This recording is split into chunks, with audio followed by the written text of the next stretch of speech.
Mesdames, Mesdemoiselles et Messieurs, bonjour. Mesdames, Mesdemoiselles et Messieurs, bonjour. Bon samedi chez vous à la maison et que l'Éternel Dieu vous bénisse, que l'Éternel Dieu vous fasse du bien.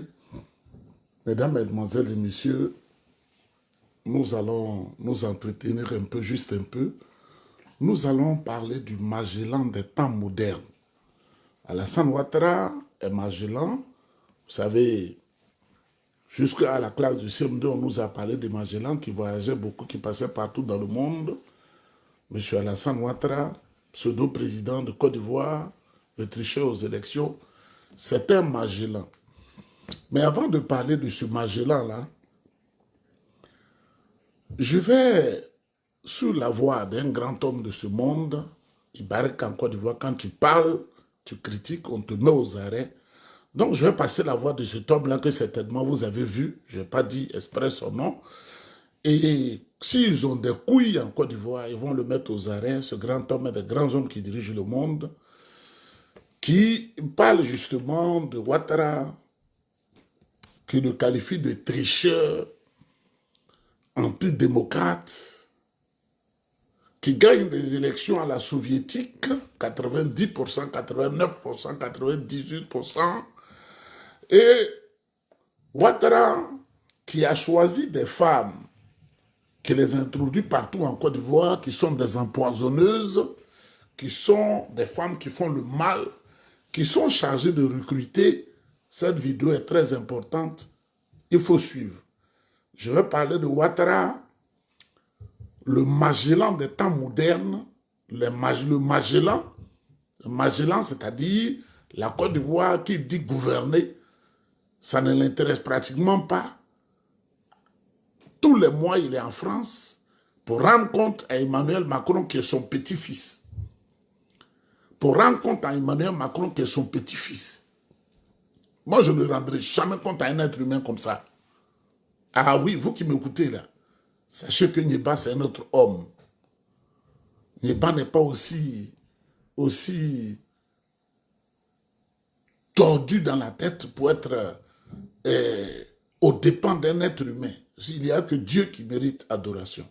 Donc ensemble, on va écouter ce monsieur qui parle de Ouattara et puis vous allez dire ce que vous pensez. 90%. Oui, 90% de voix pour Alassane Ouattara, 83 ans. En 2025, en Côte d'Ivoire, on dirait un score de soviet suprême, pas d'une démocratie moderne. Quand un président rafle presque tout, ce n'est plus un vote, c'est une mise en scène. Parce que quand la scène politique est verrouillée, quand l'opposition n'a plus le droit d'exister, le résultat, on le connaît déjà. Et pourtant, tout le monde se tait. Les grandes puissances ferment les yeux. Tant que le contrat tienne, tant que les affaires tournent, on appelle ça de la stabilité. Mais c'est du silence complice. Derrière ces 90%, il y a 100% d'un peuple fatigué. Fatigué qu'on lui vole sa voix. Fatigué qu'on confonde la peur avec la paix. L'Afrique mérite mieux. Pas des bulletins pré-remplis, mais une vraie voix, libre, fière et entendue. Mesdames, Mesdemoiselles et Messieurs, vous avez écouté ce monsieur-là, ce grand homme qui est un Européen, bien connu dans le monde, qui nous dit clairement que Ouattara est un tricheur. C'est un tricheur, il a toujours triché toute sa vie. Nous avons eu la chance d'aller aux États-Unis, dans la SOA Université où il est allé, dans la compilation du doctorat, c'est un petit document comme ça. Or, dans la recherche scientifique, quand vous faites une maîtrise, c'est un nombre de pages qu'il faut faire. Votre humble serviteur est passé par là. Quand vous faites un doctorat, troisième cycle, il y a un nombre de pages dans la recherche scientifique. Quand vous faites un doctorat d'État, il y a un certain nombre de pages. Parce qu'on ne peut pas faire une maîtrise comme on est en train de faire. Une maîtrise, ce n'est pas un BPC. Une maîtrise, ce n'est pas le CEP. Mais Ouattara, pour lui, là, comme il était déjà vendu aux Occidentaux, Il est notre père, mais on est obligé de lui dire la vérité. Il était déjà vendu aux Occidentaux. C'est ce que ce monsieur-là, ce grand monsieur-là, un des hommes qui dirige le monde, il dit pour ceux qui n'ont pas écouté. 90%. Oui, 90% de voix pour Alassane Ouattara, 83 ans. En 2025, en Côte d'Ivoire, on dirait un score du Soviet suprême, pas d'une démocratie moderne. Quand un président rafle presque tout, ce n'est plus un vote, c'est une mise en scène. Parce que quand la scène politique est verrouillée, quand l'opposition n'a plus le droit d'exister, le résultat, on le connaît déjà. Et pourtant, tout le monde se tait. Les grandes puissances ferment les yeux. Tant que le contrat tienne, tant que les affaires tournent, on appelle ça de la stabilité. Mais c'est du silence complice. Derrière ces 90%, il y a 100% d'un peuple fatigué. Fatigué qu'on lui vole sa voix. Fatigué qu'on confonde la peur avec la paix. L'Afrique mérite mieux. Pas des bulletins pré-remplis, mais une vraie voix, libre, fière et entendue. Mesdames, Mesdemoiselles et Messieurs, au moment où nous parlons, M. Alassane Dramane Ouattara est encore en France.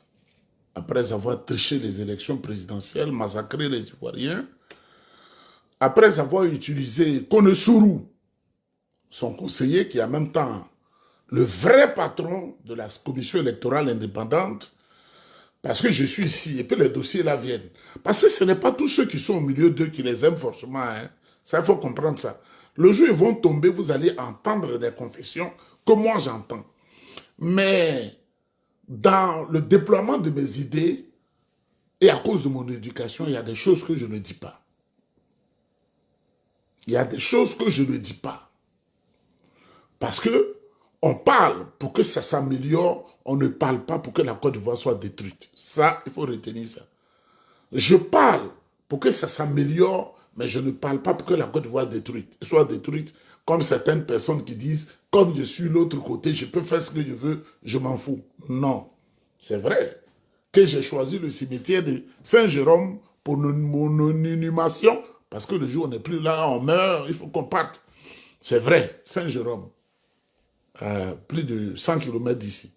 C'est là-bas que j'ai choisi. Parce que j'ai le droit de choisir. Quand tu vis, tu choisis ton assurance, tout. J'ai dit, si je meurs, on me met à Saint-Jérôme. Et l'épitaphe qu'on doit écrire sur ma tombe, je la connais. Mais Ouattara, il est méchant. Il est complètement méchant. Il est méchant. Vous voyez, ce Magellan des temps modernes, en 2025 seulement, lui qui dit qu'il gouverne la Côte d'Ivoire était 6 fois en France. Si on calcule le nombre de jours en 2025, l'année passée, où Ouattara était en France, il a plus vécu en France qu'en Côte d'Ivoire. Parce que quand il vient en Côte d'Ivoire, qu'il fait une semaine, il va faire 2 semaines, 3 semaines en France. Et comme il y en a, j'ai désactivé les commentaires ce matin, il y en a dont les habitudes, c'est d'insulter parce qu'ils n'aiment pas attendre la vérité. Nous sommes des grands dans la tête et des grands dans la société. Je ne suis pas un vagabond chômeur de ceux qui viennent au Canada ou qui viennent dans des pays hors de la Côte d'Ivoire qui traînent. J'ai une très grande étoile. Partout où je vais, ça marche. 6 fois Ouattara était en France en 2025. Du 17 janvier 2025 au 2 février 2025, calculez les jours, Ouattara était en France. Du 21 mars au 31 mars 2025, Ouattara était en France. Du 25 avril au 4 mai 2025, Ouattara était en France.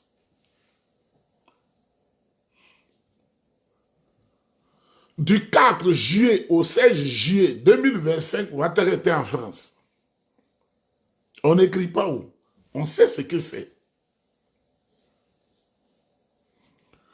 Du 13 août au 24 août 2025, Ouattara était en France.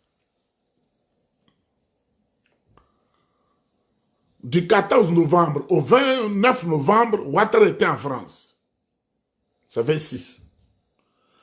Mais quelle ne fut pas notre surprise de savoir que le vieux Grigou, parce que ceux qui ne comprennent pas le français, moi je parle 5 langues étrangères, donc je sais, là où il faut mettre l'accent, je sais l'explication des mots, parce que quelle que soit ta pratique du français, si on ne t'a pas appris le latin, tu ne seras pas brillant en français. C'est la vérité que je vous dis. Donc, il y en a qui disent, quand tu dis vieux Grigou, un Grigou, celui qui est vieux, qui est Grigou, c'est-à-dire quelqu'un qui marche et qui tombe. Est-ce que vous ne voyez pas les images de Ouattara? Il marche, il tombe. Il est fatigué. Il est devenu un vieux Grigou. Et le ministre Serigne Yoleba, père son âme, disait du président Houphouët-Boigny, un vieux Grigou. Mais je n'ai jamais dit que Ouattara est un vieux grabataire. C'est différent. Un grabataire, ça veut dire que c'est celui-là même qui pratiquement ne marche plus et qui fait ses besoins naturels sur lui et qui devient... Je n'ai jamais utilisé le mot grabataire sur le vieux Alassane Ouattara, mais c'est un grigou. Ça veut dire que il est grigou, Gbagbo aussi est grigou. C'est des vieux fatigués. Moi aussi. Si Dieu me prête longue vie, parce que j'aurai jusqu'à 96 ans, quand je serai arrivé là, je serai un vieux grigou. On ne cache pas. Le soleil a les doigts de la main. Quand tu dépasses 80 ans, tu es un grigou. Devant est court et derrière est long. Donc si tu n'as pas fait le latin, tu parles le français par habitude. Parce que le latin, c'est l'assiette dans laquelle le français est posé. C'est le latin qui soutient le français. Donc Ouattara, 6 fois en 2025, sur de longues périodes, on apprend qu'il va rendre compte à son maître, Emmanuel Macron, le jeune Emmanuel Macron. On apprend aussi qu'il va pour des problèmes sanitaires, il va se soigner. Mais Ouattara nous a dit qu'il a construit des hôpitaux. Ouattara nous a dit qu'il a construit des hôpitaux. Les hôpitaux où tout l'argent est détourné par son clan avec le pauvre DAF qu'on accuse alors qu'on voit la vérité. C'est ça qui est la vérité. C'est-à-dire, chaque mois, il est en France. Il rencontre un Macron, il va à l'hôpital, il se couche pendant 20 jours, et ensuite il va à Mougins, comment on appelle, en Côte d'Azur, où je vais souvent, il va en Côte d'Azur, j'y vais souvent, parce que je ne paye pas le billet d'avion, mesdames, mesdemoiselles, messieurs. Mais bientôt, je vais quitter la zone, je vais aller faire autre chose. Je vais retourner dans le milieu financier, parce que c'est pour cela qu'on m'a formé. Donc, mesdames, mesdemoiselles et messieurs, aux frais du contribuable ivoirien, Ouattara est toujours en France. Aux frais du contribuable ivoirien, alors que les Ivoiriens ne gagnent pas à manger. Et quand il est content, ce despote, ce vieux despote éclairé, il tue les Ivoiriens, il les massacre, il les malmène. On ne doit pas parler. Le deuxième élément, c'est que vous-même, vous voyez, on est en 2026. On vient juste d'entrer en 2026. Je n'invente rien. Ce 8 janvier, là, Ouattara à Paris, après avoir échoué un énième coup d'État contre le capitaine Blaise Compaoré au Burkina, il va aller expliquer les sous qu'on lui a donnés, qu'est-ce qu'il en a fait, pourquoi ce énième coup d'État a échoué. Voilà la vie de Ouattara. Toi qui me regardes là, je ne fais pas ça, hein. On ne me conditionne pas pour faire ce que mon cœur ne veut pas. Tout ce que je fais, ce que je veux que mon frère fasse, c'est ce que je fais. Il est en France où je vous parle. Tu veux gouverner un pays et tu as peur de ce pays-là. Tu n'aimes ce pays-là que quand tu peux le voler au profit de ta famille. Même les illettrés de la famille sont des directeurs généraux. Monsieur Ouattara, on n'est pas contre vous en tant que personne. Mais vous êtes une déception. Ce n'est pas ce qu'on entendait de vous. Quand vous avez bombardé la Côte d'Ivoire en 2011, avec Sarkozy, le prisonnier Sarkozy, l'homme sans honte, sans dignité Sarkozy, à ton image. Voilà la réalité. Mais je ne veux pas que cette vidéo dure, mesdames, mesdemoiselles et messieurs. Nous avons appris l'arrestation du jeune Jean-François Kouassi. Il n'a pas tué. Il n'a pas volé. Il a simplement exprimé une opinion. En 2024, ce jeune Jean-François Kouassi a payé, parce qu'en Côte d'Ivoire, il faut payer pour les concours.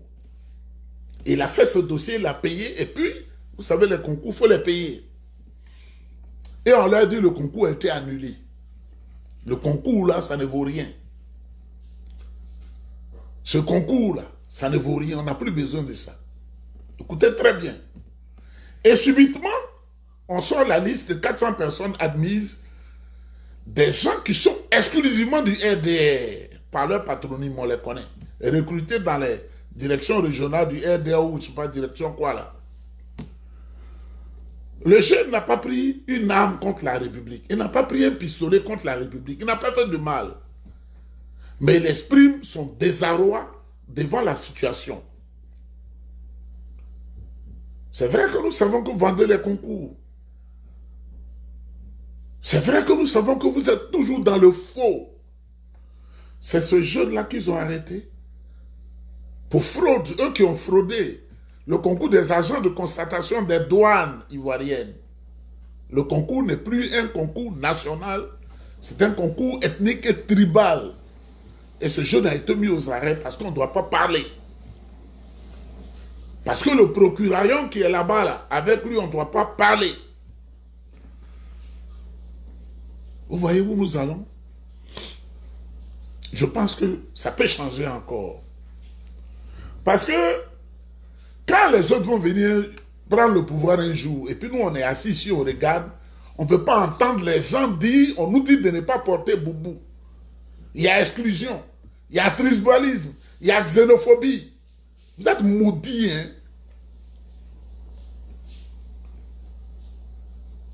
Vous êtes maudits. Et c'est pourquoi je voudrais demander qu'on libère ce jeune-là. Parce que trop, c'est trop.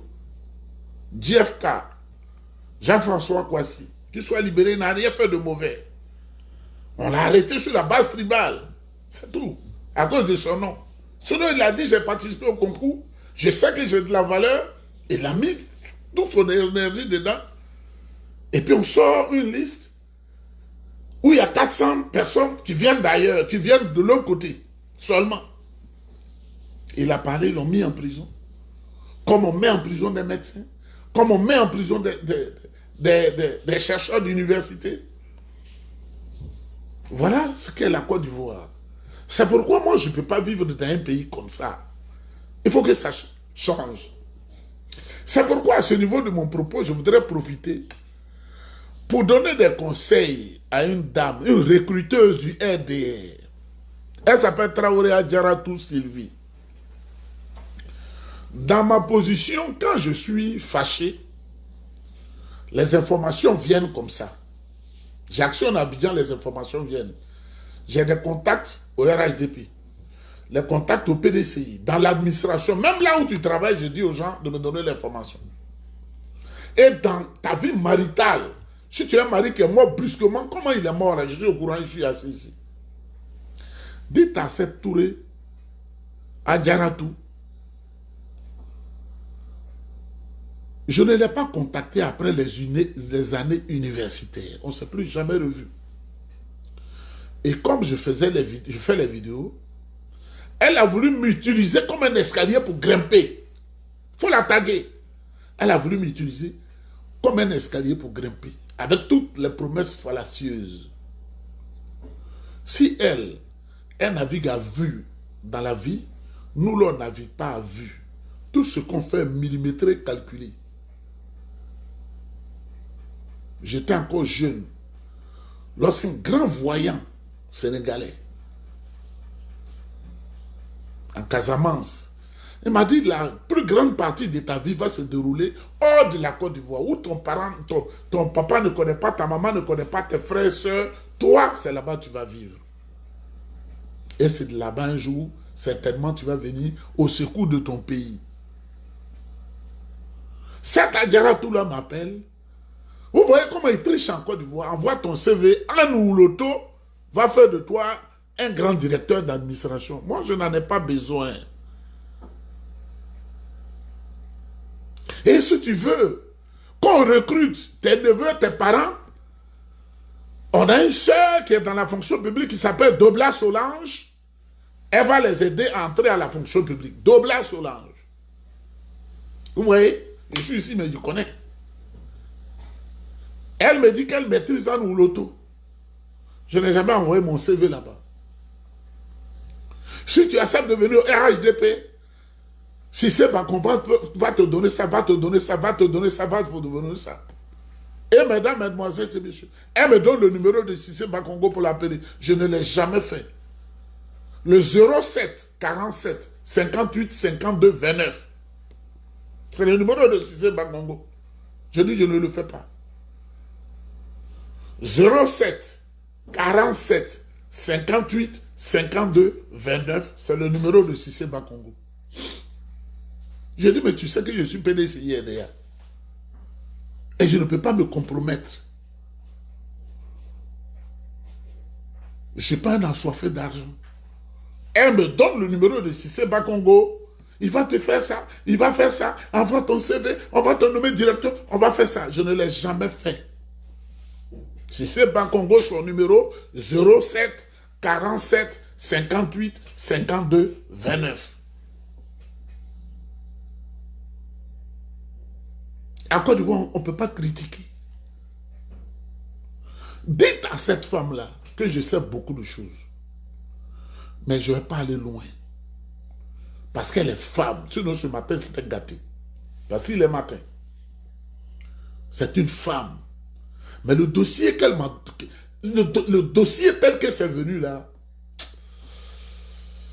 ça a l'air très grave. Mais, quand je dis mais, c'est une femme. Sinon, aucune femme n'allait accepter d'écouter une de mes vidéos à vie.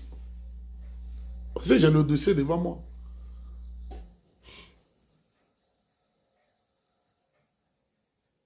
Ouais, le professeur Seribari Zakari. C'est un dossier. Et il y a beaucoup de dossiers. Mesdames, mesdemoiselles et messieurs, je ne vais pas la clasher parce qu'elle m'a écrit quelque part là des menaces. Vous avez un dossier sur moi. J'ai une fois triché un examen à l'université d'Abidjan, je ne fais pas ça. Toi, on t'a renvoyé de la fac. On était ensemble dans la même faculté, on t'a renvoyé. On t'a dit une fois qu'on m'a renvoyé. Je suis allé à l'école française des attachés de presse des professionnels de la communication. Brillant, on ne me renvoie pas. On ne peut pas me renvoyer. Je suis allé au collège des technologies de Laval, parce que maintenant, le Laval, finance et comptabilité, brillant, bonne soutenance. Je suis allé en Allemagne pour faire le certificat, brillant. Parce qu'on m'a donné la bourse, parce que parmi ceux qui étaient proposés, ma chance c'est que je travaille bien, mais en plus de l'anglais et le français, ils ont dit, ah, il parle déjà l'allemand, donc il ne va pas souffrir. Je suis venu, je me suis inscrit à l'UDM pour faire les finances, Université de Montréal. Et je travaille en même temps. Je ne suis pas nul là. Comprenez? Je n'ai pas besoin de l'administration ivoirienne. Parce que l'administration ivoirienne, là, la petite période où j'ai quitté la France, je suis venu en Côte d'Ivoire, c'était les parents qui étaient là. Thomas Zoukrou André, ce sont eux qui géraient l'administration. Madame Nebavi était à la présidence. Elle a contacté Oulay en direct. Lui, là, il va être directeur. Parce que je n'aime pas vivre dans un pays désorganisé. Comme vous avez rendu le pays désorganisé. Et qu'est-ce qu'elle me dit?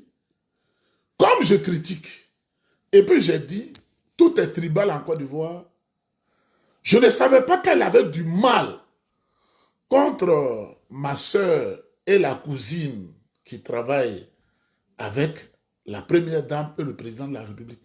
Ces femmes-là ont leur conviction. J'ai ma conviction. On ne s'appelle pas. Et nulle part, je ne leur ai demandé un jour, jusqu'à ce jour, je parle là, c'est un franc CFA. Non, comme je suis ici, je ne leur ai jamais demandé $1. Et pourtant, ils en ont. Je ne vais pas les emmerder. Je ne vais pas leur passer des coups de fil pour ne pas qu'on les embête. Mais ça veut dire que vous avez une mauvaise idée de toi. Traoré Adjaratou, Sylvie. Tu n'aimes pas Yao Patricia. Tu n'aimes pas Nieba Nadine. Il faut aller le leur dire. Mais moi, je pensais que elles peuvent être au RHDP et moi, je peux être au PDCI. Et moi, j'arrondis toujours les angles. Parce que je ne sais pas quand on peut se retrouver. Un jour, le PDCI peut décider de se mettre ensemble avec le rassemblement des renégats de la République RDR. En tant que militant du PDCI, j'agis comme un militaire, si tu ne le sais pas. Mais le dossier qu'on m'a donné là, je ne veux pas te troubler. Je ne le ferai pas. Je ne vais pas te troubler parce que si je parle, quand tu as fait un concours pour aller à l'ENA, tu vois que les parents de Seri Bailly là, ils sont totalement contents de toi. C'est des pistes que je te donne. Faites très attention. Mesdames, Mesdemoiselles et Messieurs, j'ai dit la vidéo ne doit pas être longue.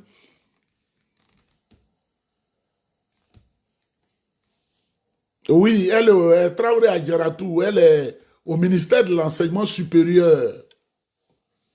Voilà. C'est elle qui m'a donné le numéro de Cissé Bakongo. Il faut l'appeler pour dire, on m'a donné son numéro pour dire, mais il va me donner l'argent. Mais je ne l'appelle pas. 07 47 58 52 29. 07 47 58 52 29. Je ne fais pas de faux. Donc si quelqu'un dit qu'il a un dossier contre moi, il se trompe. Je suis chrétien. Je ne fais pas de djihadisme. Je suis chrétien. Je suis d'une religion où on ne fait pas de djihadisme. Et j'ai été éduqué dans cette religion-là. Aucune personne ne peut témoigner en Côte d'Ivoire qu'il est venu me prendre 5 000 francs de manière malhonnête. Je ne le fais pas. J'ai fait le Togo. Je ne prends pas l'argent aux gens. J'ai fait le Bénin. J'ai fait le Sénégal. J'ai fait le Burkina. J'ai fait Israël. Je suis passé partout dans le monde. Je ne vole pas. C'est pourquoi, si on devait demander mon primitif, ce que vous appelez le casier judiciaire, je narguais la grande patronne de la police là-bas. Je lui dis, mon primitif est plus blanc que la chemise blanche qu'elle a portée. On dit pas ça à une autorité. Je dis, je m'en fous. Mon primitif, mon casier judiciaire, plus blanc. Je ne fais pas de fou. Je n'ai pas d'amis. Je sais où je mets mon pied. Parce que je suis très gonflé. Le parcours académique que j'ai fait là, je me dis, Dieu m'a surpris, il m'a donné ce que je voulais. Comment je vais respecter les gens? Des clowns. Donc, mesdames, mesdemoiselles et messieurs, comme j'aime chanter, on a fini. On va chanter et puis on va se quitter.